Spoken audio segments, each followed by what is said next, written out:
আমার যে খেতে ইচ্ছা করছে না। মা মা আমাকে তুই খাবে না? ইচ্ছা করছে না। খেতে হবে। না খেতে হবে। না খাবে? না। ফ্রাইড রাইস একা খাবে? ফ্রাইড রাইস শুধু খাবো, হ্যাঁ। মাংস খাবো না। তুই খাবি না বললে তো। ইচ্ছা করছে না। খেতে হবে। কতটুকু খাবো বল? এটুকু কি খাবো?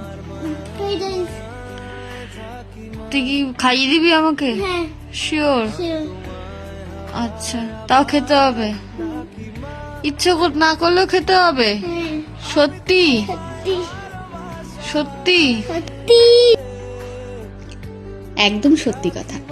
আমার জীবনে সব থেকে শ্রেষ্ঠতম আর অন্তিম ভালোবাসা হলো আমার সন্তান। এই একটা ভালোবাসার কিন্তু কোনো ভাগিদার কেউ থাকে না।